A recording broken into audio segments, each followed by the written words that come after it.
Hello दोस्तों, नमस्कार। SM शाना में मैं आप सब लोगों का दिल से बहुत बहुत स्वागत करता हूं। अगर आपने पहली बार विजिट किया है जरूर चैनल को सब्सक्राइब कर लेना।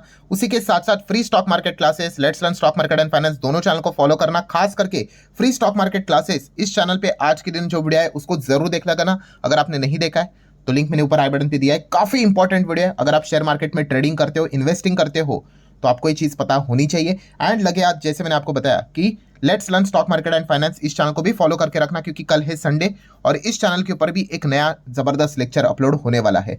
सो सभी वीडियो के लिंक या फिर चैनल के लिंक्स आपको ऊपर आई बटन पे या फिर आप डिस्क्रिप्शन चेक कर लेना, शुरुआत में ही आप लोगों को मिल जाएंगे। सो चले दोस्तों, फिलहाल तो इस वीडियो को स्टार्ट कर लेते हैं। सो ठीक है दोस्तों, अभी हम लोग आ चुके हैं बिल्कुल हमारे नॉर्मल स्क्रीन के ऊपर। एंड दोस्तों सैटरडे के दिन की भी अगर हम लोग बात कर ले, एक भयानक खबर हमारे सामने आते हुए देखने को मिल चुका है और वो खबर देख के ही हर किसी की नींद भी यहाँ पे उड़ चुकी है। यस दोस्तों, जो लोग स्टॉक मार्केट में यहाँ पे काम करते हैं और जो स्टॉक मार्केट में काम नहीं भी करते हैं, मतलब आप नॉर्मल न्यूज चैनल्स को भी चेक करोगे तो यहाँ पे ये जो बैड न्यूज है उसको लगातार कवर यहाँ पे किया जा रहा है। सो अगेन दोस्तों, यहाँ पे बैड न्यूज किसके ओर से हम लोग को आते हुए देखने को यहाँ पे मिल रही है? ट्रंप की ओर से। यस दोस्तों, ट्रंप ने एक और नया पैंतरा यहाँ पे फेंका है, एक नई चीज वो लेकर यहाँ पे आ चुके हैं। और जो ये नई चीज है दोस्तों, लिटरली मैं आपको बताना चाहूंगा इसका जो इंपैक्ट है पूरी दुनिया के ऊपर पड़ेगा। बट खास करके मैं अगेन साफ साफ कह रहा हूं, पूरी दुनिया के लिए है, बट खास करके इसका सबसे सबसे सबसे ज्यादा नेगेटिव इंपैक्ट हमारे भारत देश के ऊपर ही पड़ने वाला है। ट्रंप ने बिल्कुल भी नहीं कहा है कि सिर्फ इंडिया से रिलेटेड ये खबर है, नहीं, उन्होंने बोला है कि पूरी दुनिया से रिलेटेड ही खबर है, बट इंडिया को ही इसका सबसे ज्यादा झटका यहाँ पे लगने वाला है। बाकी देश को इतना कोई फर्क भी नहीं पड़ेगा। सो ऐसा क्यों, उसके पीछे का रीजन क्या है, लॉजिक क्या है, खबर क्या है, सारी चीजें मैं आपके सामने रखूंगा। तो चलो स्टार्ट करते हैं खबर के साथ। पता तो होगा ही हर किसी के को, क्योंकि हर चैनल पे वही चीजें हम लोग को देखने को मिल रही है। एंड दोस्तों खबर है H1B वीजा को लेकर। यस दोस्तों, H1B वीजा की अगर हम लोग बात करें, क्या ट्रंप ने कैंसिल कर दिया? अरे नहीं, ऐसा नहीं है। ठीक है, H1B वीजा को लेकर कोई कैंसिल नहीं हुआ है, बट जो H1B वीजा को लेकर जो फीस हम लोग को देखने को मिलती थी वो ट्रंप ने कई गुना बढ़ा दिया। अभी कितना गुना बढ़ा दिया आप देख सकते हो कि यहाँ पे पहले कितनी थी बिफोर द ट्रंप ऑर्डर, लगभग आप कह सकते हो 1700 से लेके $4500, मोटा मोटी $2000 के आसपास रहती थी फी। अब ट्रंप ने दोस्तों उसको कर दिया $1,00,000 पर ईयर। यस दोस्तों, पर ईयर मतलब हर साल आपको ये देनी पड़ेगी $1,00,000। जस्ट इमेजिन भाई, $2000 के आसपास रहने वाली चीज $1,00,000 यहाँ पे उन्होंने करके यहाँ पे रखी हुई है। एंड ये भी बोल दिया है भाई कि $1,00,000 ये H1B वीजा फी करके रखी हुई है। सो जितने भी मतलब अभी जैसे कि हर आर्टिकल में आप देखोगे इंडिया का ही नाम आपको देखने को मिलेगा। सो यहाँ पे बोला गया है कि भाई कोई भी अगर बाहर है, अमेरिका से बाहर है, तो भाई 21 सितंबर से पहले पहले भाई अमेरिका में वापस यहाँ पे आ जाओ। अगर आप उसके बाद आते हो तो पता नहीं एग्जैक्टली अब क्या होगा करके। ठीक है, एक्चुअल में ये रूल एग्जिस्टिंग वालों के लिए तो वैसे तो नहीं है, अभी तक क्लैरिटी आना बाकी है, बट नए लोगों के लिए तो ये रूल अभी एप्लीकेबल यहाँ पे होने जा रहा है।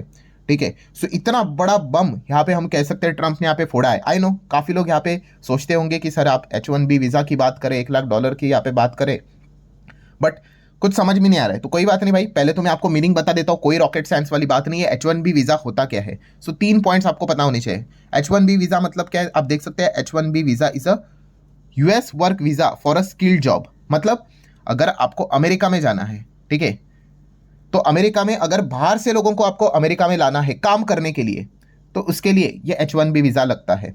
ठीक है, और ये किन के लिए होता है? जैसे मैंने आपको बताया, हर किसी के लिए नहीं भाई। स्किल्ड जॉब, भाई आपके पास कम से कम बैचलर डिग्री या फिर स्पेशल स्किल होनी चाहिए, तो ये आप उसके लिए एलिजिबल हो। ठीक है, और इसका पैसा कौन भरेगा? एम्प्लॉयर भरेगा। ठीक है, वो स्पॉन्सर करेगा। तो ये पॉइंट आप लोगों को पता है यहाँ पे होना चाहिए। एम्प्लॉयर मतलब कंपनी। ठीक है, जैसे कि अभी मैंने आप लोगों को जो टेबल दिखाया कि पहले लगभग 1700 $4,500 के आसपास चलता था अप्रोक्सीमेटली, अब कितना कर दिया? $1,00,000 पर ईयर। देखो क्या लिखा है टोटल, किसके लिए? एम्प्लॉयर के लिए यहाँ पे लिखा हुआ है। ठीक है, मतलब जो कंपनी रहती थी, ठीक है, उसको ये पे करना पड़ता था। मतलब क्या करते थे, अगर कोई भी कंपनी, मान लो XYZ कंपनी अमेरिका में है, ठीक है, अगर उनको बाहर के लोग, टैलेंटेड लोग, स्किलफुल लोग, प्रोफेशनल लोग अमेरिका में चाहिए काम करने के लिए, तो वो H1B वीजा के चलते मंगवाते थे। ये $2-3 हज़ार पे करते थे, ये इतनी फी होती थी। अब उसके लिए उनको कितना देना पड़ेगा? $1,00,000 देना पड़ेगा। भाई आप सोच कर देखो, अमेरिकन कंपनीज अब बाहर के लोगों को बुलाएंगे ही नहीं। कौन कौन पे करेगा भाई इसका? या फिर अगर बुलाएंगे तो बहुत लिमिटेड। मतलब पहले अगर मान लो 1000 लोगों को बुलाते थे, तो अब तो कंपनी बोलेगी कि भाई किसको बुलाना है और किसको नहीं। हार्डली 10 बस 15-20 लोगों को ही बुलाएंगे, बाकी लोगों को बोलेंगे भाई आप आओ ही मत, क्योंकि अल्टीमेटली पे तो किसको करना है? एम्प्लॉयर को पे करना है, कंपनी को पे करना है। सो ये बहुत बड़ा झटका हम लोग को लगते हुए देखने को मिल चुका है। एंड जैसे मैंने कहा कि ये जो नियम क्या है कि अगर आपको अमेरिका में आना है, अमेरिका में तो आप दुनिया से किसी भी कोने में आ सकते हो, ठीक है, तो फिर इंडिया को ही सर आपने क्यों बोला कि इंडिया को ही झटका लगेगा? क्योंकि दोस्तों H1B वीज़ा की अगर बात करें तो उसमें सबसे ज़्यादा कौन है? इंडियंस है 71%, ठीक है। अगर H1B वीज़ा की लिस्ट निकाली अमेरिका में कौन आया है तो उसमें 100 में से 71 लोग इंडियन है।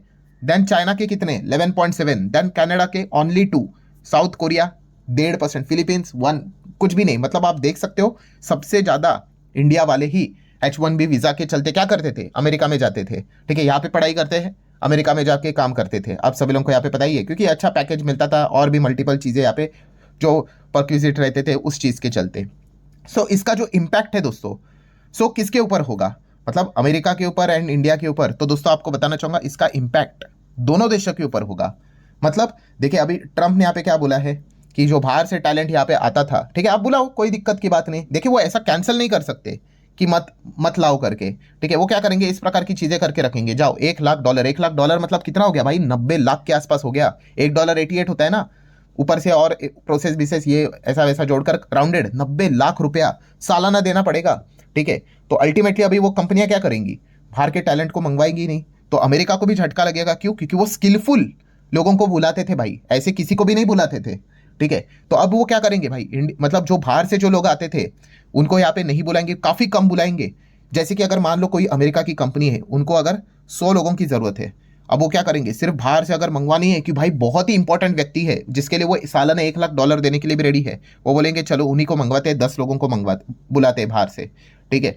बाकी 90 लोगों को वो क्या करेंगे? डोमेस्टिक मार्केट मतलब अमेरिका के मार्केट से ही उठाएंगे, ठीक है। सो ये चीज़ हम लोग को देखने को यहाँ पे मिल रही है। मतलब अमेरिका के लोगों को जॉब मिलेगी, बट वहाँ पे भी एक प्रॉब्लम है। कौन सा? कि जो बाहर से जो लोग आते थे ना, वो सस्ते दाम के ऊपर काम करने के लिए रेडी होते थे। ये जो अमेरिका वाले हैं ना, वो इतने सस्ते रेट के ऊपर काम करने के लिए रेडी नहीं होंगे। एंड ऊपर से आप क्या कर रहे हो? जो स्किलफुल लोग थे उनको रिप्लेस करके डोमेस्टिक लोगों को ले रहे हो। तो क्या आप सेम स्किल्स को क्या मैच कर पाओगे? क्या आप क्लाइंट को सेम तरीके का आउटपुट दे पाओगे? ठीक है। तो अमेरिका के लिए भी ये बहुत बड़ा झटका है भाई, ठीक है। सिर्फ लोगों को भरना नहीं है रिप्लेस करने के लिए। चलो 1 लाख चले गए, मान लो इंडियंस चले गए, कोई बात नहीं, हम अमेरिका को 1 लाख को खड़ा कर देंगे, अरे बट सेम आउटपुट भी तो आना चाहिए। अगर आपके रिजल्ट ही खराब होंगे तो फायदा क्या?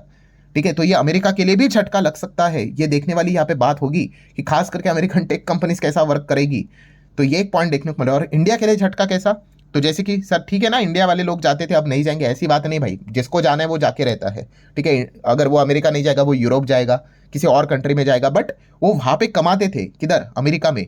और वो पैसा वापस इंडिया में भेजते भी थे। रेमिटेंस की अगर हम लोग बात करें, ठीक है, तो वो पैसा बहुत कुछ हद तक अभी कम हो जाएगा, बहुत बहुत कुछ हद तक, ठीक है। तो ये दोनों तरफ से अगर मैं यहाँ पे इम्पैक्ट की बात करूँ, दोनों तरफ से हम लोग को एक झटका लगते हुए देखने को यहाँ पे मिलने वाला है। अच्छा, कुछ लोगों को एक मतलब सर चकरा गया होगा कि ये क्या है, मतलब ट्रम्प कभी भी उठता है, कुछ भी बोलता है, क्या पता अभी मैं वीडियो बना रहा हूँ तब तक कुछ पीछे कुछ ना बक दे, हो सकता है कि नहीं, कुछ भी चल रहा है यहाँ पे। तो सर ये मतलब ये क्या है? मतलब इतनी पावर है ट्रम्प के पास कि एक देश से रिलेटेड पूरे पॉलिसीज को यहाँ पे मतलब कोई नियम कानून कायदे लॉ भी है कि नहीं?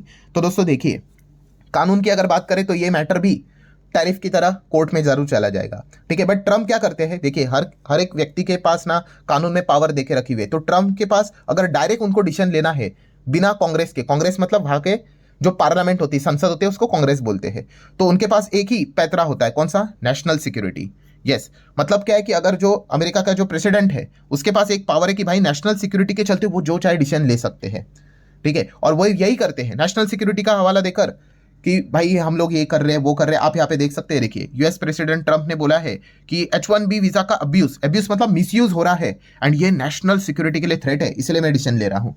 तो वो कोर्ट में इस पॉइंट को लेकर जाएंगे, ठीक है। तो अब अपोजिशन मतलब जो भी लड़ेंगे उसको ये प्रूव करना पड़ेगा भाई ये कैसे नेशनल सिक्योरिटी का थ्रेट नहीं है, ठीक है। और इसमें कोर्ट फाइनल डिसीजन सुनाएगा। अभी वो तो लंबा रहेगा। मतलब कर क्या लिया उन्होंने? अल्टीमेटली वही जो उनका फेवरेट चीज़ है, अनसर्टेनिटी डाल दिया वापस, ठीक है। तो ये पॉइंट्स हम लोग को चलते हुए देखने को आप पे मिल रहा है। और दोस्तों इसमें रीड बिटवीन द लाइन्स हमें करना है, ठीक है। हम शेयर मार्केट के हिसाब से बात करें, क्या है रीड बिटवीन द लाइन्स? क्या है दोस्तों? ट्रंप ने वापस एक मैसेज दिया है भाई कि जो ट्रेड डील आप जो कर रहे हो ना, इतना सिंपल नहीं है, ठीक है। मैं मेरे बातें यहाँ पे मनवा के रहूंगा एंड अगर आप नहीं कर रहे हो तो इस प्रकार से आपको परेशान करवाते रहूंगा। साफ साफ मैसेज है, इसमें और कोई ये मैसेज नहीं है। हर किसी को समझ में यहाँ पे आ चुका है कि आप यहाँ पे देख सकते हो। अब क्या पीयूष गोयल जी आपको पता ही है ना, अगले हफ्ते इनका अमेरिका में दौरा है पीयूष गोयल जी का, यही India US trade deal talk को लेकर, ठीक है। एंड ये जो उन्होंने जो चीज़ ये करके रखी हुई है H1B वीज़ा की अगर हम लोग बात कर ले, ठीक है, तो इसका जो अगला जो बैच रहेगा वो कब रहेगा, शायद से आई गेस मार्च को हम लोग को देखने को मिलेगा, मार्च अप्रैल पे ही रहता है, ठीक है। उसके पहले जो 3 महीने हैं तभी हम लोग बोल रहे थे ना कि ट्रेड डील की बात यहाँ पे करनी, देखो उसके पहले ही उन्होंने ये चीज़ ला के रखी हुई है। मतलब कि आप पीयूष गोयल जी वहाँ पे जाएंगे तो ये वाला मुद्दा भी आ गया कि सर ये क्या करके रख दिया आपने H1B वीज़ा, हमारे लोग काम करते हैं, ऐसा है वैसा है, तो वो सीधा सीधा बोलेंगे कि हटा देते हैं। पर ऐसे थोड़ी ना हटाएंगे, वो कुछ ना कुछ कंडीशन रखेंगे, ये कर लो, वो कर लो, ऐसा कर लो, वैसा कर लो। तो यही है दोस्तों, प्रेशर टैक्टिक्स कहते हैं इसको, ठीक है। एंड इस चीज़ के चलते जैसे मैंने आपको ये बात यहाँ पे बताई थी कि सबसे बड़ा प्रॉब्लम क्या है भाई, सबसे बड़ा प्रॉब्लम ये व्यक्ति ही है, ठीक है। वरना एफआईआर आप देख सकते हो, सब कुछ बढ़िया बढ़िया ही देखने को मिल रहा था, ठीक है। रेट कट हो गए, ये हो गया, वो हो गया, कोई दिक्कत की बात नहीं। बट ये एक व्यक्ति सबसे बड़ा सरदर्द यहाँ पे बना हुआ है, और जब तक ये व्यक्ति रहेगा ये इस प्रकार के मतलब बोलते हैं ना अनसर्टेनिटी वाले खेल खेलता रहेगा। एंड अनफॉर्चुनेटली दुख की बात यह है कि इसका इम्पैक्ट हमारे मार्केट के ऊपर पड़ता है, ठीक है। अब देख लेते हैं क्या होता है करके। मतलब